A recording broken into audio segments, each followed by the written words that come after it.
네, 이슈 딥 다이브 시간입니다. 이슈에 대해서 상세히 이야기 나눠볼 텐데 시장 상황 잠깐 보겠습니다. 현재 거래소의 외국인 매도 좀 계속 이어지고 있습니다. 삼성전자가 약보합권, 하이닉스 크게 내리고 있는데 그래도 2600선 여긴 지켜줍니다만 코스닥의 낙폭이 좀 큽니다. 저점이 계속 낮아지고 있는 모습인데요. 1% 훌쩍 더 넘게 내려가고 있습니다.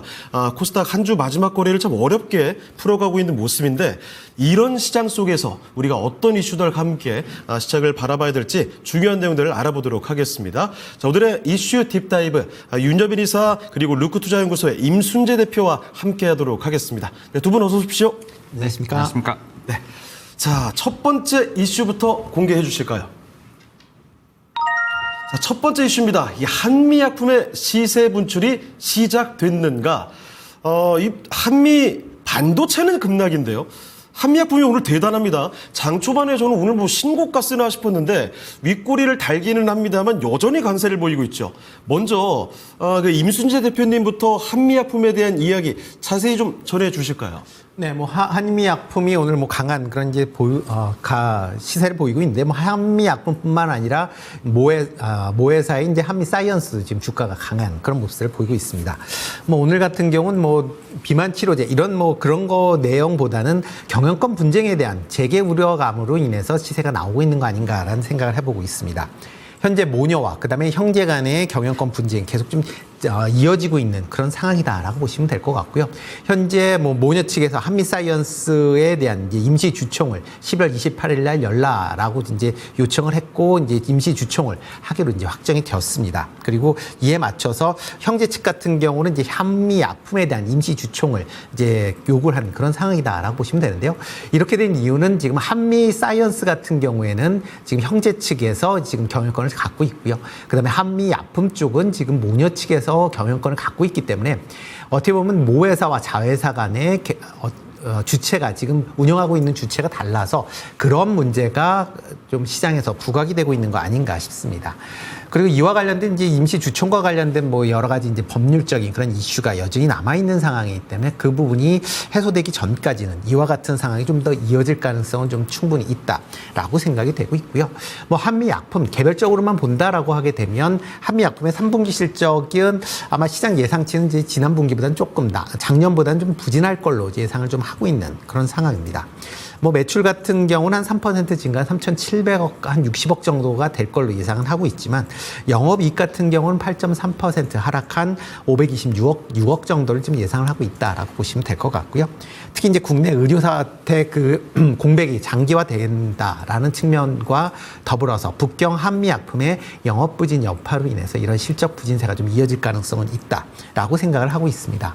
그렇다라고 하게 되면 한미약품 같은 경우에는 이런 회사가 갖고 있는 모멘텀보다는 지금 경영권 분쟁이라는 그런 이슈로 인해서 움직일 가능성이 많기 때문에 지금 상황에서는 단기 트레이딩 관점에서만 접근해 보시는 게 좀 더 맞지 않을까라는 생각을 해보고 있고요.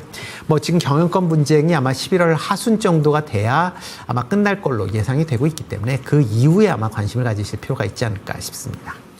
그렇습니다. 요새 뭐 고려아연과 영풍, MBK 이쪽의 경영권 분쟁 때문에 참 이 이슈가 큽니다. 그런데 이전부터 한미약품은 경영권 분쟁 얘기가 정말 많이 나왔었죠. 형제 측과 모녀 측의 대결입니다. 지금 약품은 모녀 측, 사이언스는 형제 측 이렇게 대결 양상에 따라서 주가도 상당히 변동성이 보일 텐데 실적에 대해서는 일단 부진할 것으로 좀 보여집니다. 뭐 장기적으로 투자 가치는 유효할 것이라는 증권사 분석도 나오고 있지만 일단 대표님께서는 단기 트레이딩 관점이 낫지 않을까 이런 견해 좀 덧붙여 주셨는데요. 자, 그러면 윤여빈 이사께서는 한미약품 좀 어떻게 바라보고 계실까요? 네, 일단 말씀하셨던 것처럼 실적과 관련된 부분보다는 뭐 경영권 분쟁이라든지 특히 이제 또 오늘 뭐 나온 뉴스를 보게 된다고 하면 국내 유일의 좌약 해열제죠. 지금 한미약품의 복합 서스펜 좌약의 어떤 생산 중단 결정이 수개월 만에 공급 재개된다라는 어떤 소식까지 같이 전해지면서 아무래도 이 경영권 분쟁에 플러스가 되지 않았나라는 좀 생각을 하고 있고요. 그러한 측면에서 보게 된다면 이러한 어떤 공급 결정 그럼 당장 어쨌든 실적에는 영향을 미치지 않겠죠. 그러니까 뭐 3분기 같은 경우는 시장의 컨센서스를 못 미치지 않을까라는 예상이 나옵니다만 이렇게 공급 결정이 시작된다고 하면 결국 뭐 4분기 내년에 대한 어떤 실적을 좀 기대해 볼 수 있지 않을까라는 좀 생각을 하면서 그러한 측면에서 보게 된다고 하면 결국 3분기 실적보다는 4분기 내년을 좀 봐야 되지 않을까라는 좀 생각을 하고 있고요.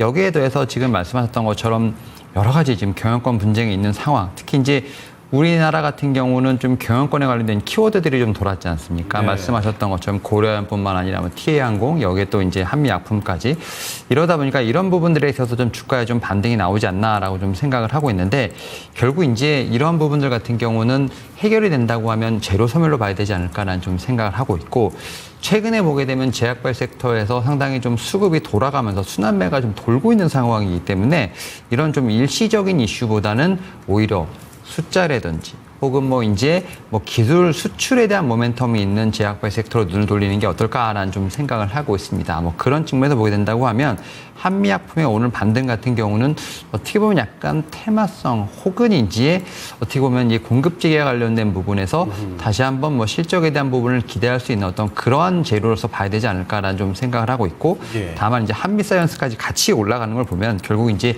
경영권에 대한 부분이 좀 더 강하게 작용하지 않나라는 생각이 듭니다. 뭐 그런 측면에서 최근에 바이오텍의 어떤 상승을 따라가지 못했던 한미약품 같은 어떤 약품 쪽이라든지 혹은 뭐 이제 바이오텍 중에서 따라가지 못했던 종목에 대한 어떤 옥석 가리기를 좀 더 해보는 게 어떨까라는 좀 생각을 하면서 오히려 한미약품에 대한 부분들을 보면서 그래도 뭐 제약발 섹터에도 수급이 좀 있으니까 좀 따라갈 만한 제2의 종목을 찾아보는 게 어떨까라는 저희 의견을 좀 드려보도록 하겠습니다. 그러면 이 관심주는 어떤 쪽으로 좀 꼽아보고 계십니까? 일단은 한미약품이 어떻게 보면 좀 대형주고 예. 그다음에 이제 우리가 생각하는 약품이라는 건 결국은 이제 바이오가 아니라 제약이죠. 예. 그러다 보니까 이제 제약 쪽에서 종목을 좀 찾아보는 게 어떨까라는 좀 이제 어떤 의견이 있는데 사실 최근에 보게 되면 주가는 제약보다는 바이오 쪽이 좀 더 낫다라는 좀 생각이 들고 있고요.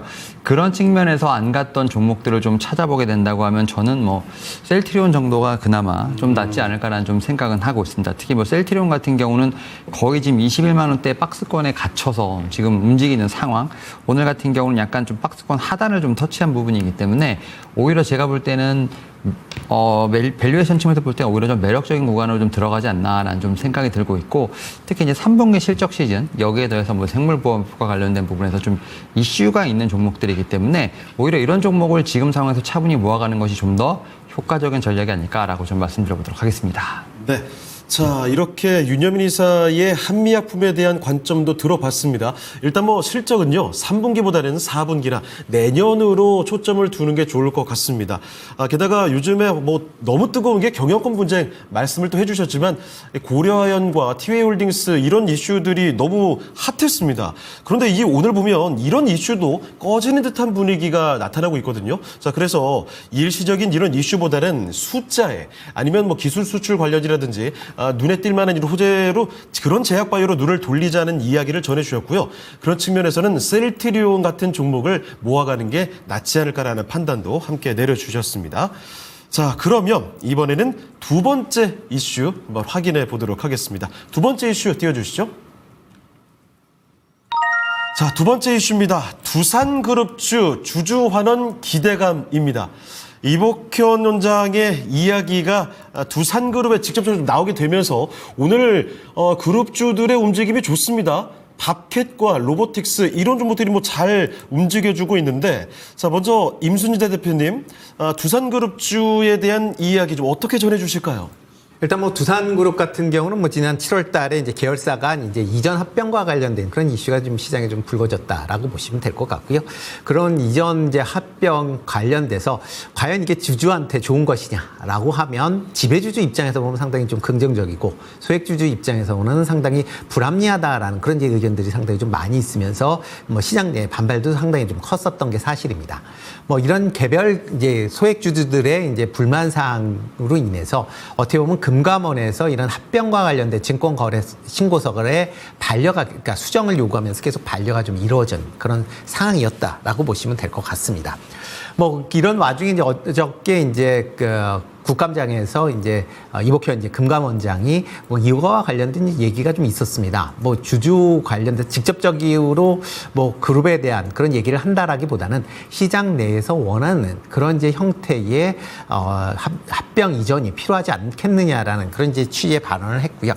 그렇다라고 하게 되면 두산그룹 입장에서 보면 뭐 이번에 이제 이전 합병을 하기 위해서는 시장에서 원하는 그런 이제 상황을 연출을 해야 그런 조건을 맞춰줘야만 이제 합병이 재개될 수 있다라고 보시면 될 것 같습니다. 그렇다라고 하게 되면 시장이 원하는 내용. 그러면 뭐 지금 두산 밥캣과 뭐 지금 대표적으로 나오는 게 두산 밥캣과 두산 로보틱스의 이제 합병계에서 이제 합병 비율인데요.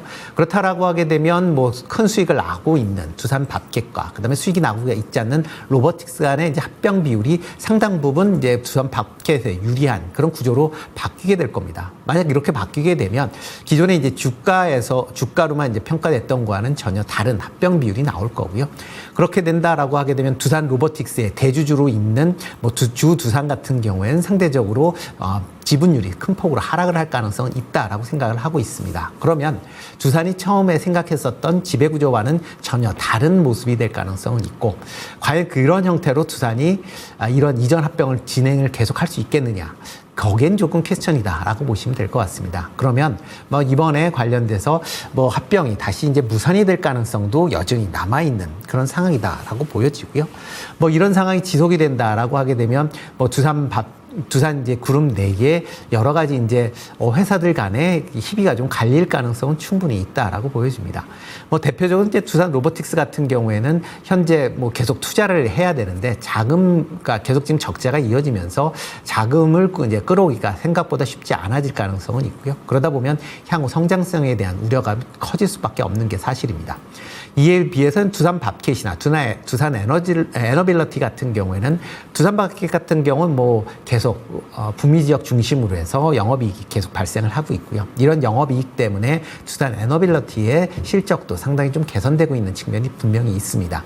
뭐 그런 부분이 향후에도 좀 더 이어질 가능성이 있다라고 보면 이 두 기업 중심으로는 상대적으로는 수혜를 입을 가능성은 좀 있다라고 생각이 되니까요. 그런 관점에서 뭐 두산그룹주 같은 경우에는 지금 뭐 합병 여부가 어떻게 결정되는지 그걸 아마 좀 더 주시해서 보셔야 되지 않을까라는 생각을 해보고 있습니다. 네, 말씀해 주신 것처럼 두산 밥캣이나 로보틱스의 주가 흐름이 오늘은 좀 가장 강한 모습입니다. 특히 두산 밥캣의 주가가 탄력을 점점 더 붙여가는 모습인 것 같은데 향후에도 주가 흐름은 두산 밥캣이 좀 유리할 것이다 이렇게 보고 계실까요? 네, 뭐 두산 밥캣이 상대적으로 좀 유리하지 않을까 싶습니다. 지금 뭐 합병 관련된 이슈 때문에 주가가 이제 많이 빠졌고요. 지금 북미 지역 내에서 뭐 건설 기계에 대한 지금 대표적인 이제 캐터필더에 대한 지금 매수 의견이 지금 철회가 되고 있는 그런 상황들이기 때문에 그런 걸 감안하면 북미 시장 내에서의 좀 그 위축이 그러니까 경기 위축에 대한 그런 우려가 있긴 합니다. 그렇지만 캐터필러 같은 경우는 그동안 주가가 많이 올랐기 때문에 그런 얘기가 나오는 거고요. 부산 마켓 같은 경우는 주가가 못 올랐기 때문에 그런 부분에선 상대적으로 좀 자유로울 수 있다라고 보여집니다. 그렇습니다. 특히 이제 두산 마켓 같은 경우는 지금 12개월 예상 PER이 이제 5.4배 수준에 불과합니다. 그러니까 상대적으로 PER 같은 경우도 낮다라고 보면 아직 이번에 이제 만약 그 합병이 이루어지지 않는다라고 하게 되면 두산 마켓의 적정 가치 찾기가 이루어진다라고 하게 되면 지금보다는 주가 수준이 충분히 더 올라갈 가능성이 있다라고 생각을 하고 있습니다. 네. 자, 두산그룹주들 사실 사업구조 개편 관련해서 이 주주가치 저에다 얘기 참 많았습니다. 목소리가 너무 높아졌고 일시 중단되어 있는 상황 속에 오늘 이렇게 주가 강세가 나오고 있는 모습 앞으로 사실 추적할 이야기들도 남아있는 것 같습니다. 자, 그러면 윤여빈 이사께서는 어떻게 좀 바라보고 계실까요? 네, 이제 보게 된다고 하면 일단은 어쨌든 기업의 어떤 합병 혹은 구조조정 사실은 어쨌든 이게 새로운 것은 아니죠. 네. 기존에도 해왔던 것인데 최근에 보면 금융당국부터 시작해서 정치권 그리고 주주분들 상당히 좀 이제 똑똑해졌죠. 그렇습니다. 그러다 보니까 이 주주 가치에 대한 훼손 이런 부분에 상당히 좀 날카롭게 제가 볼 때는 좀 지적이 들어간다라고 볼 수 있을 것 같고 사실 이제 이 두산 로보틱스 같은 경우가 어떻게 보면은 좀 빠르게 흑자 전환 내지는 이제 신사업에 대한 부분에서 어떤 성장성을 보여줄 것으로 예상했습니다만 확실히 로봇 사업 같은 경우는 조금 가야 할 길이 멀다라는 측면에서 봤을 때 두산은 좀 고민이 있지 않았나라는 좀 생각이 들고 있고요. 예. 뭐 그런 측면에서 두산밥켓이라는 캐시카우 여기에 또 이제 미국에 있어서 어쨌든 좀 어떤 네트워크를 좀 개척을 해놨기 때문에 이와 관련돼서 조금 이제 업혀갈 수 있는 부분 이런 부분으로 구조조정을 좀 시도했습니다만 제가 볼 때는 적자 회사 밑에 흑자 회사가 들어간다는 것 자체를 좀 주주분들은 납득하지 못했지 않았나라는 생각이 듭니다. 뭐 이런 측면에서 봤을 때 합병에 대한 부분들, 특히 이제 구조조정에 관련된 부분에서 제가 볼 때 두산그룹은 좀 고민이 깊어질 수밖에 없지 않나라는 생각을 하고 있고요. 그런 측면에서 좀 더 새로운 묘안이 필요하지 않을까라는 좀 생각을 합니다. 결국 그러한 측면에서 봤을 때 결국은 이제 이 회사를 좀 개별적으로 놓고 이 모멘텀에 대한 제가 볼 때는 체크를 할 어떤 그러한 좀 시점이 아닐까라는 좀 생각을 하는데 결국 두산마켓 같은 경우는 캐시카우 역할을 한다. 뭐 이제 두산 로보틱스 같은 경우는 신사업에 대한 부분들 여기에 대해서 두산 에너빌리티 같은 경우는 결국 이제 트렌드에 대한 부분으로 따라가는 상황이기 때문에 이러한 각자의 모멘텀을 좀 체크해보는 어떤 시간이 좀 필요하지 않을까라는 생각을 하고 있고 최근에 두산 같은 경우는 그 두산 밑에 두산 전자비지죠. 두산 비즈니스 그룹과 관련돼서 사업 가치가 좀 재평가되는 부분이 있다라고 말씀드릴 수 있을 것 같습니다. 아무래도 지주사임에도 불구하고 전자 쪽에 대한 부분에서 좀 영업이익률 같은 경우가 좀 올라가는 상황이기 때문에 이러한 좀 어떻게 보면 지주사라는 어떻게 보면 디스어드밴티지를 좀 더 좀 어떻게 보면 상쇄할 수 있지 않을까라는 좀 생각을 한다는 측면에서 봤을 때 AR인지 이런 블랙홀과 관련된 부분에서 좀 더 모멘텀이 있지 않을까 생각합니다. 결국 이제 이 구조조정에 관련된 부분 같은 경우도 제가 볼 때는 어떻게 보면은 결론이 난다라는 측면에서 봤을 때 결국은 멀리 보기 위해서는 결국 각 사의 어떤 모멘텀을 체크해볼 필요가 있지 않을까라는 좀 생각을 하고 있고요. 네. 그런 측면에서 보게 된다고 하면 일단 이 구조조정, 그 다음에 어떤 뭐 사실은 이런 부분에서의 어떤 회사들 간의 어떤 주가의 수익률도 상당히 중요하겠습니다만 결국 그러한 부분이 다 끝나고 났을 때 결국 어떤 회사가 정말 트렌드에 그 다음에 실적으로 잘 나올 수 있지 않냐라는 어떤 그런 측면까지 같이 한번 계산해 볼 필요가 있지 않을까라는 좀 생각을 하면서 그런 측면에서 좀 두산그룹을 봐야 되지 않을까라고 좀 생각하고 있습니다. 자, 그러면 이 두산그룹주 뭐 종목들이 굉장히 많은데요. 이 중에 가장 관심 갖고 계시는 종목은 어떤 종목일까요? 일단 뭐 두산, 그다음 네. 뭐 두산 밥켓, 두산 로보틱스, 두산 에너빌리티 이제 지금 한 4종목 정도가 계속 이제 좀 돌아가면서 얘기가 나오고 있는데 예. 사실 보면 종목들이 대부분 다 눌려 있는 건 사실입니다. 맞아요. 다 눌려 있기 네. 때문에 어떻게 보면 이러한 좀 이제 이슈를 걷어내고 보면 대부분 다 이제 밸류에이션이 되게 매력적이다라고 볼 수 있을 것 같은데 저는 이제 이 두산 에너빌리티가 아무래도 네. AI, 그 다음에 전력 인프라와 관련된 부분에서 최근에 이제 원전과 같이 좀 얘기가 나오는 상황이기 때문에 맞아요. 좀 추세적으로 봤을 때는 이 원전에 대한 필요성이 좀 더 높아지지 않을까라는 좀 생각을 합니다. 물론 이제 우리나라가 아직까지도 지금 이제 미국의 웨스팅하우스와 소송과 관련된 얘기 좀 결말이 막 명확하게 나온 것 같지는 않습니다. 맞아요. 그래서 가다 말고 하더라고요. 네. 그래서 원전이 참 아쉬운 게 정말 좋은 트리거가 있습니다만 이 이슈가 어떻게 보면 연속되지 않고 좀 약간 끊기는 현상이 좀 있어요. 맞습니다.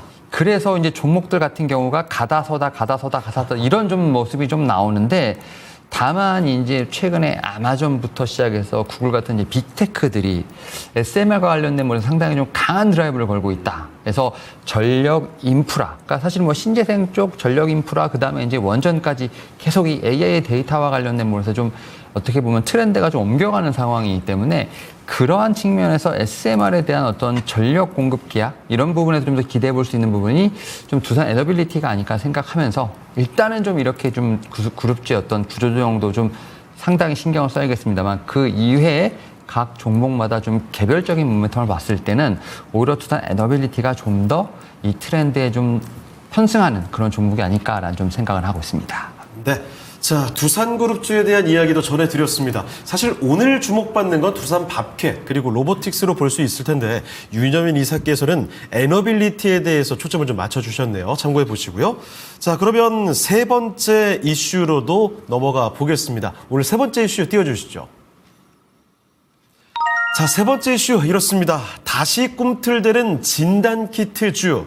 오늘장 제약바이오로 뭐 완전히 쏠려 있습니다. 이런 가운데서도 진단키트주들이 무더기 급등이거든요.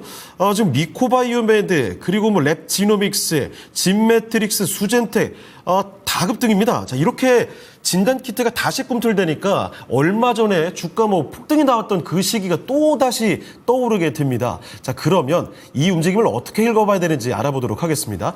임순재 대표님, 진단 키트 주들 오늘 뭐 굉장히 급등하고 있는데 어떻게 읽어보고 계십니까, 이 이름?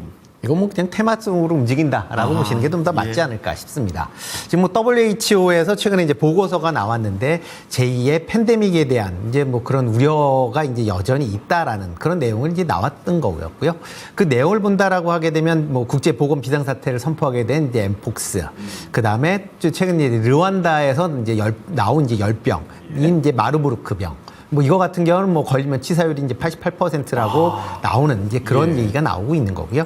이와 더불어 이제 지난 이제 미국에서 올 이제 봄에 미국에서 가축에서 사람으로 조류 인플루엔자가 이제 이전되면서 걸렸었던 그런 이제 상황들이 나오면서 이제 이러한 병들이 향후에 제2의 팬데믹으로 확대될 수 있기 때문에 조심을 하자라는 그런 내용이었다라고 보시면 될 것 같습니다. 근데 그 내용을 본다라고 보면 그런 거보다는 이제 제2의 팬데믹이 또 생길 수도 있구나라는 그런 이제 인식으로 좀 받아들인 거 아닌가. 특히 요즘에 이제 계속 시장이 좀 확실성이 좀 커지면서 좀 출렁거림이 있기 때문에 이런 진단 키트 관련주 쪽으로 좀 쏠림 현상이 있다라고 보시는 게 좀 더 맞지 않을까 싶습니다. 뭐 지금 뭐 엠폭스 관련돼서 오늘 같은 경우에는 지금 뭐 관련돼서 뭐 진단 키트 뭐 수출 관련된 뭐 이슈가 좀 불거졌다라고 보여지는데요. 엠폭스 같은 경우 뭐 사망자가 1,000명 정도 올해 발생을 했다라고는 하지만 사망자 대부분은 아프리카 지역입니다. 그러니까 아프리카 지역 이외에서는 거의 사망자 발생하지 않고 있는 그런 어떻게 보면 지역적인 풍토병이 좀 성이 그런 이제 좀 강하다라고 보시면 될 것 같고요. 뭐 다른 지역으로 이제 확대된다라고 하게 되면 뭐 팬데믹에 대한 우려가 있을 수는 있겠지만 그런 상황은 일단은 아니다라고 보시면 될 것 같고요. 나머지 이제 조금 전에 열거했었던 병 같은 경우도 뭐 확장이 되고 있다라는 뭐 그런 징후는 없다라고 보시면 될 것 같습니다. 그러니까 지금 현재 전 세계적으로 확대되고 있는 그런 이제 전염병은 없는 상황에서 지금 진단 키트에 대한 그런 단순히 뭐 WHO 보고서에 의한 그런 이제 움직임이었다라고 보면 이거는 그냥 테마로만 보시는 게 좀 더 맞지 않을까라는 생각을 해보고 있고요. 뭐 진단 키트 관련주들이 전반적으로 실적이 좀 계속 좀 부진한 상황이 이어지고 있습니다. 지금 뭐 대형사 같은 경우도 실적이 뭐 올해 계속 지금 적자가 이어지고 있는 그런 상황이고요. 특히 진단 키트 같은 경우에 이제 좀 나눠서 생각을 해보셔야 되는데 이런 전염병과 관련된 진단 키트 부분도 있겠지만 일반 진단 키트, 그러니까 저희가 이제 병원에 가서 뭐 검사를 한다든가 그와 같은 진단 키트 관련된 부분에서 여전히 실적이 부진한 그런 상황입니다. 그러니까 계속 신기 기술이 개발되고는 있지만 이 부분으로는 글로벌 회사들이 아직까지는 시장 점유율이 막강하기 때문에 그 틈새를 지금 비집고 나가는데 좀 더 시간이 걸릴 가능성은 좀 있다라고 생각이 되고 있고요. 그렇다라고 하게 되면 진단키트 관련된 종목들은 뭐 진짜 제2의 팬데믹이 나오지 않는 이상은 큰 폭으로 움직일 가능성은 없다라고 생각을 하고 있습니다. 다만 지금같이 이런 어떠한 개별적인 이슈가 나온다라고 하게 되면 그거에 따라서 움직일 가능성은 있기 때문에 이런 종목들은 뭐 그런 이슈가 나올 때 단기 트레이딩 관점으로만 접근을 하셔야 되지 않을까라는 생각을 해보고 있습니다. 네. 자, 오늘 뭐 급등하고 있습니다만 섣불리 따라가서는 안 될 것 같습니다. 이슈가 나왔을 때 단기 트레이딩으로 접근을 해야 될 필요가 있다는 점 말씀을 드렸고요. 자, 그러면 윤여민 이사께서는 오늘 이 흐름에 대해서 어떻게 읽고 계십니까? 네, 지금 장 초반 제가 볼 때는 사실 진단키트의 움직임이 상당히 좀 강했습니다만 결국은 지수의 하락과 연관이 있지 않을까 생각합니다. 지금 코스닥이 지금 마이너스 1.3%까지 지금 하락세를 키우고 있는 상황. 그렇습니다. 그러다 보니까 결국 이제 수급 자체는 테마로서 몰릴 수밖에 없지 않나라는 좀 생각을 하고 있고 그러한 측면에서 앞에서 뭐 언급했던 한미그룹뿐만 아니라 뭔가 이제 뉴스플로에 따라서 지금 수급이 움직이지 않나라는 좀 생각을 하고 있고요.